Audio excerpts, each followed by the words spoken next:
Brother. All right. Kevin Petersen, owner, founder of Petersen Family Counseling, petersenfamilycounseling.com. Good morning. How are you? I'm good, sir. Good to see you too, Mr. Blauvelt. And a very good morning to you. And I've been missing you, my friend. I know. I went on vacation and we've been really busy at work. So it's good to get back to our little webisode here. Yeah. Recovery at Home is what we've been calling it. And you got your book over there. You're also a self-published author, Chronichope, Parenting the Addicted Child. Yep. And today I wanted to jump right into it because I know we have some things that we feel very strongly about that we could kind of go back and forth with this morning. And I wanted you to draw on your professional and personal experience and what you know about growing up in an alcoholic home and how it relates to the crazy world that we're living in this year and, in the last few years in general. Absolutely. Oh, that's a great topic, Chris. And thanks. Like yesterday, right, when I was watching the news I got a new notification on my phone that, Eddie Van Halen died. And I was just like, what? Yeah. What? 2020, haven't you taken enough? It's like, what's next? And, I grew up in an alcoholic and an addicted home and a very codependent home. And so what it's like to grow up in the trauma of growing up in a home like that is that you have mom and dad or parents or whatever you want to call it. And they're constantly at war. They're battling one another. And they're also battling sort of this invisible outside force, alcoholism or addiction or codependency, whatever. And so they're wrapped up in their battle. They're wrapped up in what they're doing. And then, so the kids are not being nurtured. They're not being cared for, loved on, taken care of, paid attention to, engaged with. So the kids start doing what people do in that environment. They start, searching out drugs and alcohol, searching out trouble with the law, searching out love and affection from other places at inappropriate ages, at inappropriate levels. They start fighting. They start running and hiding. The other one that we look at the archetypes, right? There's the addict, there's the fighter, there's what I call the ostrich. It's the kid that sticks his head in the sand and says, I don't know what you're talking about. Everything's fine. Mm-hmm. This is normal. Everything's fine. Everything's fine. Everything's fine. Yeah. And that's just like the mantra they have to repeat to themselves. Yeah. And then, then there's the fighter who's just going at it and is going to try to do everything they can to protect people and go at it. And then there's the person that searches out drugs and alcohol. There's the person that searches out love and affection. And then there's the kid who's the caretaker, and the caretaker is the one that takes the beating and, steps in the way of the fists, steps in the way of the hits, steps in the way of the rescues, the solves the problems. And the problem is, right, is that when you grow up in that household, you think that's normal. Yeah. You think this is how everybody grows up. Yeah. And the really fascinating thing right now, and this is something we're seeing in the recovery business, in personal recovery, and in the psychology business or the therapy business, is people are coming in now with the current situation in the world with the COVID and the pandemic and the split within the country and everything. Yeah. People are coming in with a lot of the same symptoms that people come in with that were raised in alcoholic homes, the trauma symptoms. Mm. And when you look at how the adults are behaving in our country today, you're seeing a lot of the same stuff. There's the everything's fine, there's the caretaking, there's the fighters, and so it's the country right now is experiencing what it was like for me to grow up in that alcoholic home. Yeah. And what role did you play in that alcoholic home? Well, I like to multitask. And, so we were all forced into a position where we had to take care of mom. But then I also did some caretaking of my sister. I discovered drugs and alcohol. I also discovered sex. And so I was just what I was really trying to do, and this is the essence of the whole thing, right? Is that what I was trying to do was to try to control my environment to make me feel better. Yeah.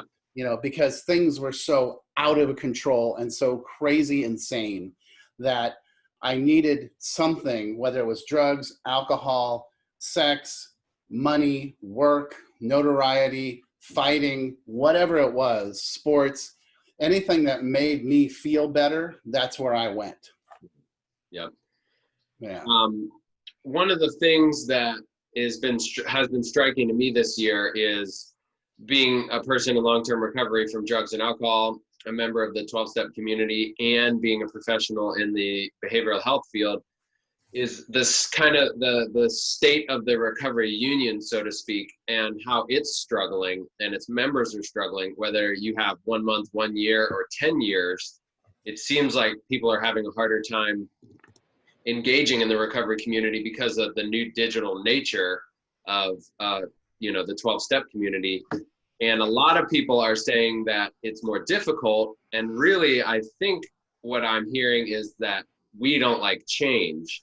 As the broad alcoholic and addict in recovery community, most of us don't like change. And to seek out recovery and community digitally is a really big change for some people. And I think some people are just giving up on it altogether, because in reality, support meetings are more accessible than they've ever been.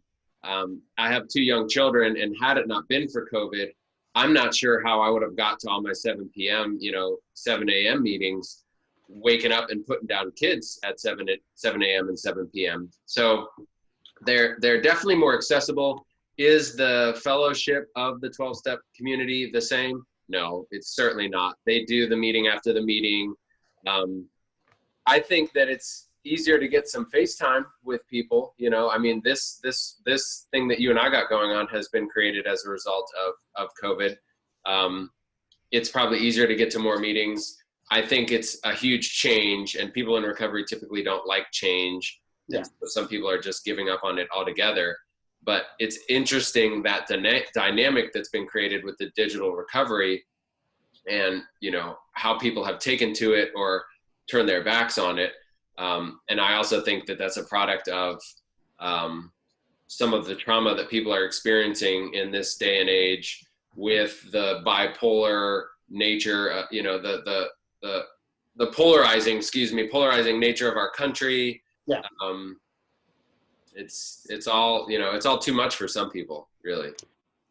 Yeah. And 2 things that come to my mind when you bring that up is, one, and the thing I was going to say earlier too, is I was talking to my friend, Dr. Michael Barnes, who's the clinical director at the Foundry at Steamboat Springs. And I'm 56, and he's in his mid 60s. And I was sharing my insights with him, and he was like, the only thing you're missing is that for someone who's my age, we would all crowd around the television at night, eat our TV dinners as children, and watch the Vietnam War. Yeah. And there was this heavy trauma with body counts. Yeah. And that's what we're going through now as well. And then the recovery piece, so that's super re-traumatizing for an entire generation, and the recovery piece that you're talking about, it's kind of one of those it's a double-edged sword, right? Or, there's something on each side of the coin, in the sense that recovery is accessible today on a level that it's never been accessible before. I've been doing meetings with people in Ireland, Australia, all over the country. Me too. But at the other side of that is, when I first walked into AA in 1991 in Los Angeles, what I got was this giant, massive bear hug saying, "Welcome home. We're here. We got you." Yeah. And if I just don't think that's happening right now. Yeah, on that same level, that same intimate. I agree. Yeah. It's definitely harder for the newcomer. Yeah. It's harder for the newcomer. And for some of the people who have been around for a while, they just don't want any part of it whatsoever. And then there's the people in between who are like, I need it, I'm going to do what it takes. So, I totally agree. I think, newcomers, or maybe if you're a young family and you're also in early recovery, young families in general are struggling with the whole in and out of school thing. Has been very challenging. It has been for my family. Yep. But yeah, it's not the same. I can't wait to go back to a physical meeting. There's a couple here in St. Augustine that are meeting in person, but with our little baby, we're just not, just not ready for it yet. No, I'm same here in Jacksonville Beach, and my friends in Denver are struggling with the same thing. And my wife had cancer. She got done with that a year and a half ago, and like you said, with your baby, you're not willing to challenge their immune system, and her immune system shot. So people that have a struggling immune system, or a family member with a struggling immune system, they just can't take that chance. Yeah. And because if anything, the last week has taught us that this is not over. You know, and we got to buckle in. So here's the thing. Where's the solution? What's the solution? Right. That's a great question. and the solution, I believe, is self-care. And self-care, we always talk about, when you're in the airplane and they're like, hey, if we lose altitude, put your mask on before you put somebody else's mask on, which is always kind of terrifying. I'm like, well, why is the plane losing altitude? But, we'll just go with that analogy. Yeah. So here's my thoughts on self-care.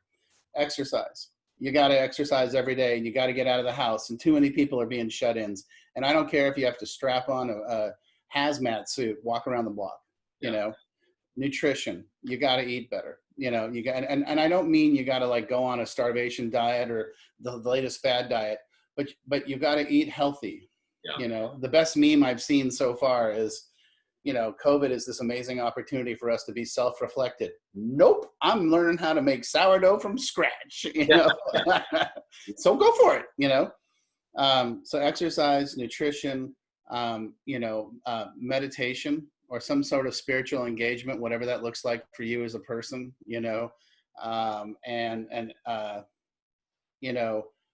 Fun is another big one. We've been under this sort of oppressive thing going on, this COVID disease oppressive thing that's scaring the hell out of us. We got to start finding a place where we enjoy life for 15 or 20 minutes a day, and we just laugh and giggle. And then, the other thing is attending to your needs, whether that be through recovery or therapy or faith, whatever it is, you have to attend to those needs, and that's my 5-point plan on how to get through the crazy. No, I agree. I always talk to family members and friends about the recovery life raft. You gotta pump that sucker up before you throw it on the ocean and start pulling, survivors from the wreckage into it. So I like that. Yeah. And you got to stock it up. Yeah. You got to make sure it's full of supplies and that people aren't, freaking out when they're climbing on board so they don't pop it. You need to be strong enough to pull them on board yourself. So it's self-care is huge. It is for me. It is for the people that are in my family and that we work with at the Augustine, and it sounds like it's for you. So for now, that's the answer, is self-care. Everybody needs to take care of themselves so that we can all take care of each other, because that's the bottom line. And in recovery and out of recovery, if we're not taking care of others, I'm not sure, what the whole point of this thing is. So let's make a point out of connecting again next week. And this has been a juicy one. I think our viewers, our followers are really going to enjoy it. And have a great day, man. Yeah, you too, brother. You hang in there. I'll look forward to seeing you soon. All right. Take care. Okay.